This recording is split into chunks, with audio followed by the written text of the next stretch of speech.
problem. And I think in really many ways that was a very unselfish thing for him to do. What should happen now to Commander Crozier, who left? Well, they're going to look at that. I think the Secretary of Defense, as you know, is Mark Esper, and he's very capable. And I think he's looking at that right now. They're going to just take it under regular Navy channels to see what they want to do. But he made a mistake, but he shouldn't have done that. And your secretary probably shouldn't have said quite what he said.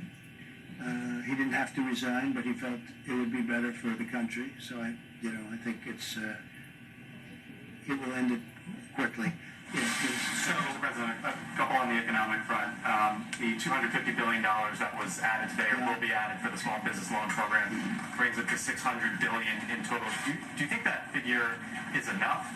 Might we're going to find down the line? When you see hundreds of thousands of applications, don't forget they're for $3,000, for $7,000, some for a couple of million. I guess one of the banks said a couple of million. So they're for different, very varying amounts of money. And there's a limit on the top, and then there's really no limit on the bottom as to what it might be. But it's really popular. It's hundreds of thousands of applications. They really like it. What I like is it keeps these companies together, these little companies. Just like we're going to help the airlines and the big companies, we're going to help the little companies. And the banks are running. Nobody's equipped to do a thing like that, but the banks are equipped. So the banks are doing it. Big banks, small banks. We have many banks, community banks. And they're processing the loans, and they'll be able to watch it and make sure it's done properly. Talk today, sir, as well about potentially reopening the economy in the upcoming weeks. You mentioned the other day about a potential economic task force. Can you give us some sort of update as to where we're thinking about that? But we want to open up, and we want to get it open soon. That's why I think maybe we're getting to the very top of the curve. I spoke with Governor Cuomo, and he seems to think that he's getting close, and I think a lot of people think that a lot of places are getting close. We want to start hitting the downside, and I think we're going to be there. This is going to be a very difficult week, however. This week will be a very difficult week because that's the most difficult week when you're at that top position, and we'll see what happens. What can the federal government do? Well, the federal government has done a lot, and it's going to do a lot. We want to. I really think that with the stimulus, we can be maybe even beyond. We're going to do perhaps infrastructure, which you wouldn't have gotten approved before, and now people are looking to do it. And the beauty is we're paying zero interest. We're very close to zero interest. In some cases, we're paying actually zero. We have no interest charge. And the dollar is very strong, and people are investing in the dollar. They want, the fact that we have the strong currency. We have the currency. Our currency is everything.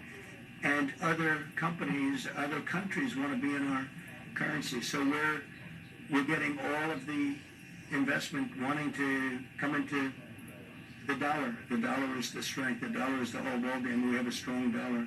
Other currencies are going down, way, way down in some cases. You look at other countries, I won't mention them, but other countries are going down 22%, 25%, 28%, and it's very hard for them. It makes it much more difficult with us.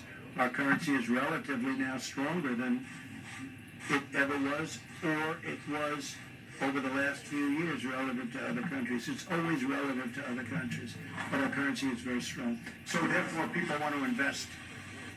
If we do a bond issue to do infrastructure, everybody wants a piece of that issue, even at zero interest. Yeah, please. Did you see these memos that reportedly Peter Navarro wrote back in January? When did you see them, and how does these memos sort of square with what you've often said that nobody could have predicted this? It sounds like he was predicting. I didn't see him, but I heard he wrote some memos talking about pandemic. This is Ann with the Warranty Department. Our record I didn't see him. I didn't look for him either. But that was about the same time as I felt that we should do it. That was about the same time that I closed it down. I asked him about it just a little while ago because I read something about a memo. I said, "Did you do a memo?" I didn't see it. I didn't ask him to show it to me. He said, "Yes, I talked about the possibility of a pandemic." Nobody said it's going to happen, but there is a possibility. There always has been a possibility, but people wouldn't talk about it. But it was right about the time that I closed it down. And interestingly, the World Health Organization was not in favor of us closing it down. And if we didn't close it down, we would have lost hundreds of thousands more lives. So they did a good thing. Yeah. So at the time, though, when Peter Navarro did circulate those memos, you were still downplaying the threat of coronavirus in the U.S. You were saying things like, I think it's a problem that's going to go away within a couple of days. It will go away. You said within a couple of days, the cases will be down to 0. Well, the cases really didn't build up for a while. But you have to understand, I'm a cheerleader for this country. I don't want to create havoc and shock and everything else, but ultimately, when I was saying that, I'm also closing it down. I obviously was concerned about it because I closed down our country to China, which was heavily infected. I then closed it down to Europe. That's a big move, closing it down from China and then closing it down from Europe and then ultimately closing it down to the UK. So, and it was right about that time. But I'm not going to go out and start screaming, this could happen, this could happen. So, again, as president, I think a president has to be a cheerleader for their country. But at the same time I'm cheerleading, I'm also closing down a very highly infected place, specifically the location, as you know, in China that had the problems. And we're closing it down, but we close it down to all Exactly. of China, and we close it down to all of Europe. Those were big moves, and it was right about that time. So just a quick follow-up, Mr. President. Did you just learn about this today? Sorry? You learned about the memo today? I read about it maybe a day ago, 2 days ago. You feel like someone among your staff or Peter Navarro himself should have told you about the memo earlier? It was a recommendation. It was a feeling that he had. I think he told certain people in the staff, but it didn't matter. I didn't see it, but I did. I closed it down. I don't remember it even being discussed. We had a meeting where there were a lot of people. Most people felt they should not close it down, that we shouldn't close down to China, but I felt we had to do it. And that was at almost the exact same time as the memo. If you had read the memo at the time, how would that have changed the steps you took or the I don't statements think that it you changed made? because I did. I basically did what the memo said, and the memo was, the memo was pretty good memo from the standpoint that he took, I guess. I didn't see it yet. That the U.S. would be warning that the U.S. could lose trillions of dollars and millions of lives. Well, you never lose millions of lives, but you lose plenty of money. But I couldn't have done it any better because it was about the same time, and I closed it down to China. Just last you so you maintain confidence in him, in Peter Of Navarro. course I did. He wrote a memo, and he was right. And I haven't seen the memo. I'll see it later on after this. But it didn't matter whether I said it or not because I acted on my own. I guess I had the same instincts as Peter. Peter's a smart guy, and he's a good guy. And he's done a wonderful job. But he wrote a memo, and I guess he talked to various people about it. But ultimately, I did what the memo, more or less what the memo said just about the time the memo came out. I closed it down. I took a lot of heat. The World Health Organization was very much against. They didn't like it. They actually put out statements about it. In all fairness to Joe Biden, he called me xenophobic. Like, I don't like China. I like China. Like, the Chinese people are phenomenal people. So I was called xenophobic. I was called racist. How could I do a thing like this? Now, since then, Joe said that he was wrong, and he said that I was right. But I closed it down, and I was called names by some of the morning show hosts who don't have a clue what they're talking about. They're not smart people. And I was called all sorts of names when I closed it down to China. Now they try and hide that, the tape of them saying terrible things. But that was a great decision. If I didn't do it, if I didn't do that, we would have had hundreds of thousands more people dying. Absolutely. You talked a lot about the WHO, and I was wondering, Dr. Fauci had discussed them earlier, so if I could ask you a question about Well, he respects the WHO, and I think that's good, and he's worked with them for a long time. But they did give us some pretty bad play calling.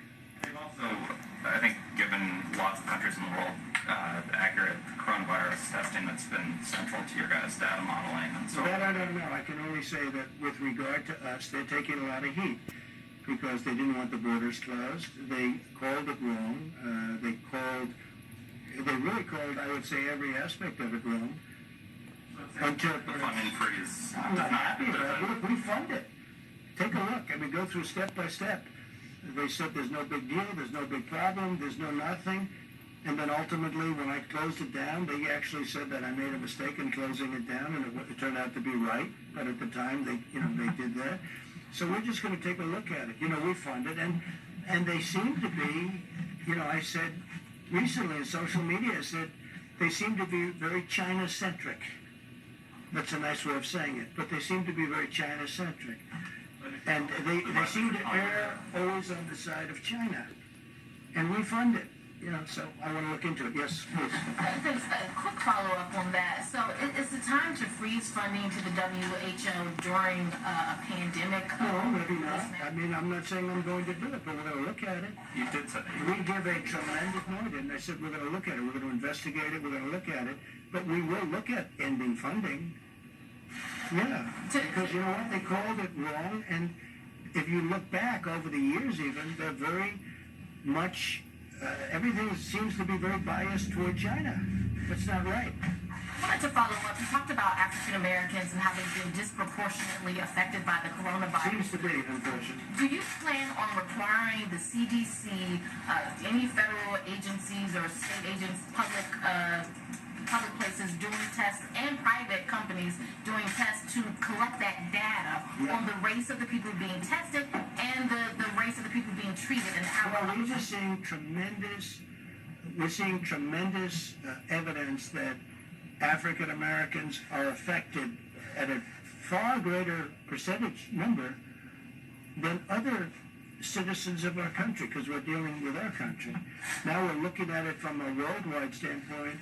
Tony Fauci is looking at it very strongly, but these numbers have started to come out, and they're very strong, and they're pretty obvious. I mean, you're talking about... You will release that. Would you like to talk about that for a second, please?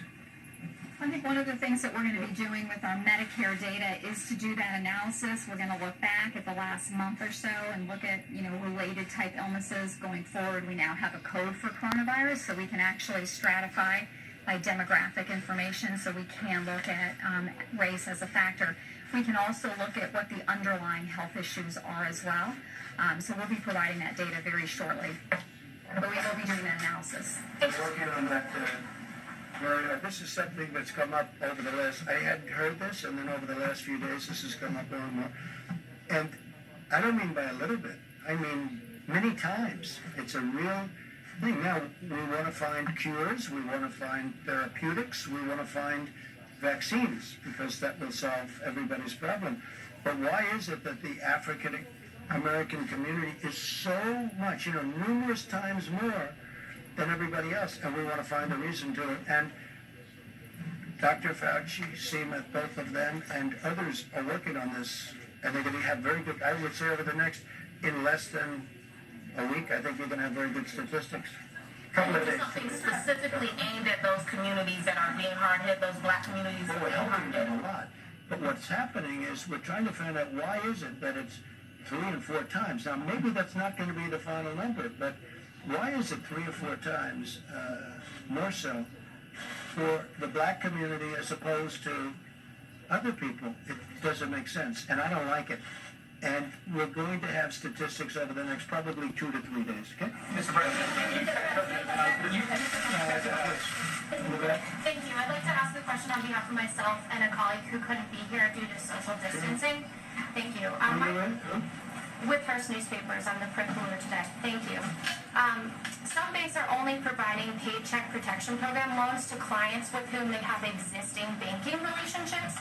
And you spoke to banking CEOs today. I wonder if you'll ask them, these lenders, to accept applications from all small businesses, not just the businesses with whom they have existing They'll be doing that, but we're also working with small community banks, so they will be doing that. It's a question I've already spoken about. I mean, in many cases, they have long-term relationships with thousands of companies. I was amazed to see how many, you saw the number of applications. It's hundreds of thousands. It's a lot of work. But I did ask that question, and they are working on that. Thank you. And my second question from a colleague is, Congressman Jerry Connolly, a Democrat from Northern Virginia, told the local DC CBS station that he personally requested the CARES Act stimulus bill be stripped of $25 billion for the Postal Service. Connolly claims that unless the USPS gets that $25 billion, the agency will be run out of money by June. he accuses you of hastening the demise of the Postal Service. Could you respond to that, please? I'm the reason the Postal Service has lost billions of dollars every year for many, many years. I'm the demise. This is the new one. I'm now the demise of the Postal Service. I'll tell you who's the demise of the Postal Service are these internet companies that give their stuff to the Postal Service, packages, and I don't know why they're not, I don't run the Postal Service. You have a group of people, so-called independent people, and they run it. But these packages are, they lose money every time they deliver a package for Amazon or these other internet companies, these other companies that deliver. They drop everything in the post office and they say, you deliver it. And if they'd raise the prices by actually a lot, then you'd find out that the post office could make money or break even. But they don't do that, and I'm trying to figure out why. These are independent boards that were appointed by other administrations. They're sort of long-term. They're there for a long time. And I've been talking to them also. You can look it up. Take a look. They have to raise the prices to these companies that walk in and drop thousands of packages on the floor of the post office and say, deliver it. And they make money, but the post office gets killed. Okay? So they ought to do that, and we're looking into it, and we've been pushing them now for over a year. And you know that because you've seen the stories. I'm pushing them. It's not fair for them to these great, wonderful modern companies. They walk into our old post office with all these routes that could never be built. You could never build them. They go into areas that you could never do. And they say, here, deliver this. And they lose a lot of money per package. And they have to raise their prices, but this Postal Commission doesn't do it. Now, we just got a chance to appoint a couple of people onto the commission, as I understand it, and that's good. But they have to raise their prices, otherwise they're just going to lose a lot of money. And tell your Democrat friend that he ought to focus on that, because if he focused on that, he could truly save the post office. Post office has been losing billions of dollars a year for many, many years. And have him take a look at that, because that's the way to solve the problem. Thank you so much. There's a representative from Michigan. She was just in horrible shape for 12 days, 14 days. She thought she was dead. I think she said that her doctor said it's going to be very tough. She saw me talking about this, and she asked her husband to go to the drugstore. Now, this is a Democrat representative, a person that, perhaps wouldn't be voting for me. I think she'll be voting for me now, even if she's a Democrat, even if she's a Democrat representative. And they went to the store, which I made available because we have millions of doses. We have, I think, 29 million doses of this drug. And she asked her husband, she said, please go out. I'm not going to make it. Please, you have to hear her story. Please go out, get it. He went at 10 o'clock in the evening to the drugstore. He got it. He gave it to her. Now, it's I don't say it works like this at all. 4 hours later, she awoke, and she said, I feel better. And then shortly thereafter, she felt great. This is a woman that thought she was going to die. She's a Democrat representative, highly respected woman, African-American woman. I don't know if you saw it. You asked a question about African-American. She was an African-American woman, a great woman. Her manner of speaking, the way she told the story was beautiful. I asked my husband to go and get it. He got it. She is now okay. She was interviewed last night on television. And she thanked me. She thanked me even in a tweet. She said, I want to thank President Trump. He saved my life. Look, I don't say that happens with everybody, but that's a beautiful story. There are many of those stories. And I say, try it. Okay, please. If you're in trouble, if you're going to die, and you're going to die, you're not going to die from this pill. Now, there could be some side effects, but the side effects is really more so from the CPAP. Those side effects? No, doctors have to recommend it. I want doctors. I'm not a doctor. I'm just saying we hear great results. And some people say, let's go to a laboratory, let's test it for a couple of years. And we got people dying in this country and all over the world right now, not in a couple of years. They're dying. As we speak, there are people dying. And I really think it's a great thing to try, just based on what I know. Again, I'm not a doctor. And I say, get a physician's approval. And they have physicians in these hospitals, great physicians, brave physicians. They also say it's good for the hospital workers to take them, that it's, keeps it away, keeps it out of your system. I don't know, but there's a lot of good examples, and, we have a 1,500 case study going in New York, and it's almost complete, so it'll be very interesting to see what happens. Go ahead. Thank you, sir. I appreciate that woman. She was great. You have to see it to believe it. The way she spoke, it was like a miracle. And this was not a fan of mine, but she's a fan of mine now, and I'm very honored by it. Go ahead. Thank you, sir. Can you talk about your decision to remove Glenn Fine from the Pandemic Response and Accountability Committee, and that move and some of the criticism you've leveled at IGs, how does the American public have confidence that they'll be oversight? We have a lot of IGs in from the Obama era, and as you know, it's a presidential decision, and I left them largely. I mean, changed some, but I left them. But when we have, reports of bias, and when we have different things coming in, I don't know Fine. I don't think I ever met Fine. I heard the name. Wasn't it about? I heard the name. I don't know where he is. Maybe he was from Clinton. Okay, you check that out. Okay, maybe it's from Clinton. But we did change him. But we changed a number. We have about 7 nominations in. I believe we put 7 very, very highly qualified people for the IG position. And, that's a decision that I could have made 3 years ago, and I could have made 2 years ago. But we're putting in, not so much for him, we're putting in 7 names. I think it was 7. And they're going in now. Mr. President, when you talk about the WHO being China-centric, what exactly are you talking about? Is it because China's underplaying how many people? I don't know. They seem to come down on the side of China. Don't close your borders to China. Don't do this. They don't report what's really going on. They didn't see it, and yet they were there. They didn't see what was going on in Wuhan. They didn't see it. How do you not see it? They didn't see it. They didn't report it. If they did see it, they must have seen it, but they didn't report it. Please, go ahead. Mr. President, just turning back to the voting in Wisconsin and those long lines, who could be responsible? Who should be held responsible if people get sick after they voted? Look, all I did was endorse a candidate. I don't know anything about their lines. I don't know anything about their voting. I love the state. I won the state today as well. Will you take some of the responsibility of some of those? I won the state, which is rare for a Republican to do, but I won the state of Wisconsin. I'm going to win it again because we've been great to the people of Wisconsin, as you know, with our policies, and they like me and I like them. But all I did was endorse a candidate that's highly qualified, very respected person, and all hell broke loose as soon as I did that. And then all of a sudden they want to change. Before I endorsed them, they didn't want to change this voting area.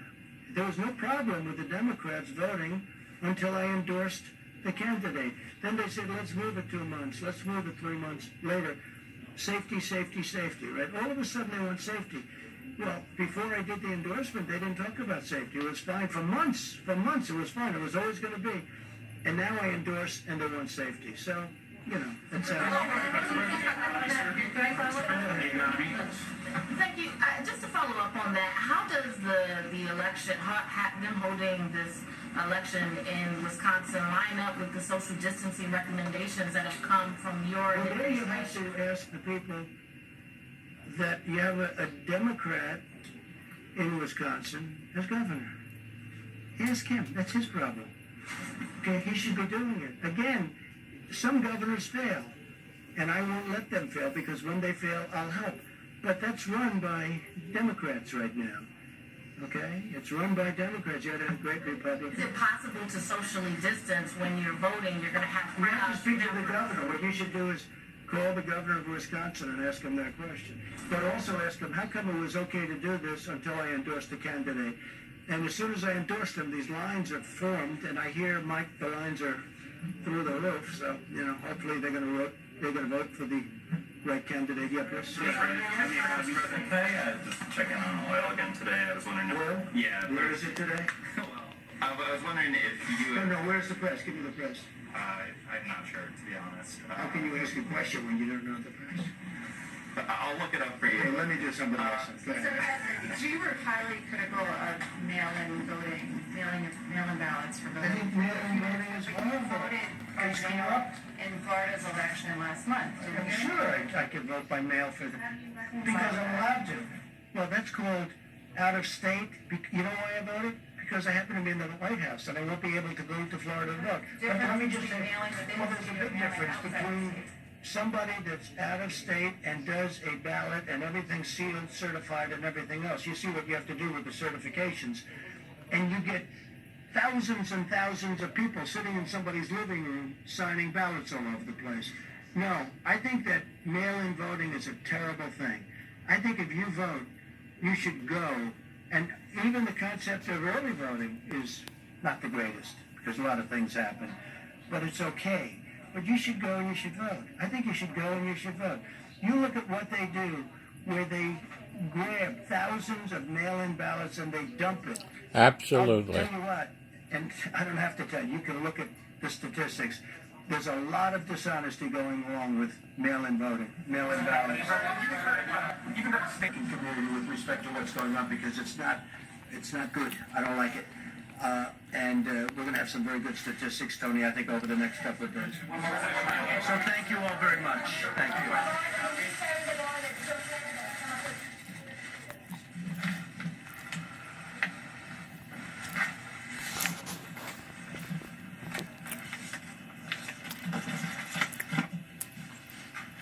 Thank you all. A few updates, and then I'll introduce Dr. Deborah Burks to talk about what we're seeing around the country, what the data is telling us. But suffice it to say, as the President said several times, this is a very tough week in America. And our hearts go out to all of the families that have lost loved ones to the coronavirus. But I know I speak for the entire White House coronavirus task force when I say our hearts are with the people of the greater New York City area today. As we stand here today, in the midst of heartbreaking numbers of losses in New York City, I also want to assure the American people that there's reason for hope. As Dr. Burks will enumerate in just a few moments, despite the increase in losses, as Governor Cuomo articulated today, hospital admissions continue to decline. And in our report early this morning from Dr. Burks, we continue to see evidence of stabilization in some of the areas around the country of the most significant outbreak. The New York metro area, including New Jersey, Long Island, and Connecticut, New Orleans metro area, Detroit, Boston, Chicago, and Denver, as Dr. Burks will explain, continue to give evidence of stabilization, which in a very real sense is evidence that the American people are putting into practice the social distancing, the President's guidelines for our nation. And for that, as the President said earlier today, we thank the American people. Even in the midst of hardship and loss at a time when we've seen more than 385,000 Americans test positive for the coronavirus and more than 12,000 succumb to this illness, the evidence that Dr. Burks will describe to you will show that the American people know our future is in our hands. And so as I begin, allow me just simply to continue to urge every American to put into practice the guidance you're receiving from your state and local authorities. Take it to heart, take it seriously, share it with your family and your friends, and know that you're making a difference, America, because you truly are. Today, for my part, I spoke to over 500 small business owners in a conference call, and there I heard about their enthusiasm for the Paycheck Protection Program. And that call took place before the President had the Secretary of Treasury indicate our interest in acquiring another $250 billion for that program. As of this morning, more than $60 billion in forgivable loans that would cover 2 months of paychecks at small businesses had already been distributed, and the number is going to grow literally by the day. We also had a very productive call today with some other American heroes. We all have in our hearts and in our minds our healthcare workers, and I'll speak for a moment about the supplies and resources that we're working to provide for all of them. But right below our healthcare workers are all the people that are working in critical infrastructure around the country, and some of the most important people are working in food supply. I mean, from the farmers and the ranchers to our processors, to our distributors, to our truckers, to our grocers. Americans are keeping food on the table. Amen. And let me begin by just saying what I said to some of the most prominent CEOs of meat and grain industry companies in the country, companies like Tyson Foods and Hormel today. Not just these companies, but to all the hard-working people working in food supply today. Absolutely. Thank you. Thank you for what you're doing to keep those grocery store shelves stocked. Thank you for showing up to work every day and working hard to keep that food supply rolling in America. It was more than 5 weeks ago that the president brought in all the grocery store leaders in the country, and there he received a commitment that no grocery store in America would close, and they haven't. But it's been these heroic Americans, from the farm to the fork, that made it possible for Americans to have one less worry, and they're truly inspiring heroes. Now, that being said, I did hear from the industry today that there have been reports of some plants having reduced capacity because of people having concerns about exposure to the coronavirus. In fact, over the last several days, there's been some incidents of worker absenteeism, and some plants have actually been forced to close temporarily. And so on behalf of the president, on behalf of our entire team, and on behalf of the Grateful Nation, let me just say to all of you that are working in the food industry at every level across the country, just understand that you are vital. You are giving a great service to the people of the United States. And we thank you. And we need you to continue as a part of what we call our critical infrastructure to show up and do your job, and know that we're going to continue to work tirelessly in working with all of your companies to make sure that workplace is safe. With that being said, let me talk about the other heroes that we always mention at this podium today, that Dr. Birx and Dr. Fauci invariably mention, and that's our healthcare workers. At the President's direction, we've been working tirelessly, literally around the clock, to identify resources around the country and around the world to make sure our healthcare workers have the support that they need. With some 51 major disaster declarations, most recently Minnesota being approved, states have stood up 27,000 National Guard, but personnel-wise, before the end of business today, there will be more than 3,000 Department of Defense and Health and Human Service medical personnel on the ground in the greater New York City area. Those Praise the people Lord. will be redeployed once that region of the country moves through the coronavirus epidemic in that area. And we salute those extraordinary patriotic Americans for stepping forward to bring real relief to our healthcare workers. With regard to equipment, Admiral Polachek reported to the task force throughout the course of the day today that we have continued to distribute ventilators across the country. We're sending additional ventilators from the Strategic National Stockpile. Maryland will receive 50 ventilators. Delaware will receive 50 ventilators. And that will leave more than 8,400 ventilators still in the national stockpile. One correction from yesterday. After our press briefing yesterday, FEMA made a different decision with regard to what the state of California generously made available. And the ventilators, some 500 ventilators that we again want to thank Governor Gavin Newsom and the people of California for donating to our nation's efforts. 100 of those are being deployed to New York, 100 to New Jersey, 100 to Illinois, 50 to Maryland, 50 to Washington, D.C., 50 to Delaware, and 50 to Nevada. With regard to the remainder of what we call personal protective equipment, again, we've been literally leaving no stone unturned anywhere in the country, anywhere around the world. And as Admiral Polachek described just a couple of days ago, we've established not just an air bridge, but a control tower system modeled after military logistics out of FEMA.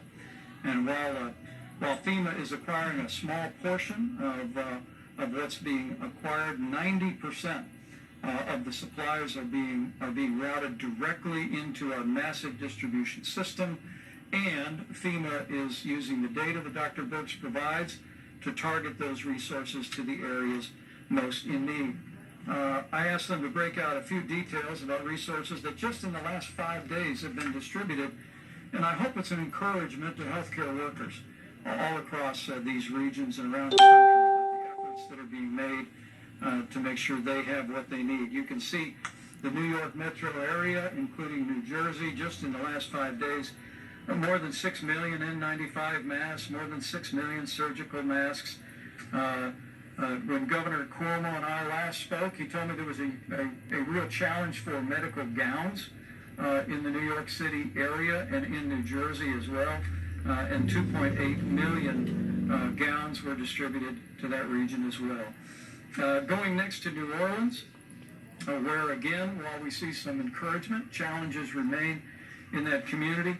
Some 837,000 N95 masks for healthcare workers, 165 surgical masks, other items including almost 6 million gloves have been distributed. Detroit continues to be a real focal point. We're working closely with Governor Gretchen Whitmer as well as Mayor Mike Duggan to meet the needs of healthcare workers in Detroit. Just in the last 5 days, 1.6 million N95 masks have been routed into the healthcare system in Detroit, nearly 700,000 surgical masks, and 24 million gloves, just as a portion of what's displayed. And in the Chicago metro area, which we continue to focus on each and every day, more than 1.7 million N95 masks have been routed into their healthcare system, 900,000 surgical masks, 25 million gloves. I share these details in hopes that healthcare workers looking on will be encouraged. At the President's direction, we are making every effort to make sure you have the resources you need to do your job, to do it safely, and to go home safe to your family, even while you provide that extraordinary and courageous care that our healthcare workers are providing literally around the clock in the midst of the coronavirus challenge. The last slide is just the cumulative numbers that we have distributed, and I'm happy in a few moments to answer any questions about that. Again, the system that we have in place is one that is essentially infusing our major distribution networks with millions of items, and then FEMA is directing on a day-by-day and oftentimes hour-by-hour basis where those resources are most needed. And we'll continue to do that as the coronavirus makes its way through these communities and through communities that are very much on our watch list today. Let me just lastly say that, again, I want to thank the American people for stepping up and doing your part. We continue to be overwhelmed with one story after another, where people are doing social distancing, where people are looking after one another, or where they're checking in with a phone call to an elderly friend, a family member, to make sure they're okay. And we are on the front end of 30 days to slow the spread. And I will tell you, as a non-scientist up here, that I see glimmers of hope in the early numbers that we're seeing come out of the greater New York City area, New Jersey, even New Orleans and Detroit and Chicago. There does appear to be, as Dr. Birx will explain in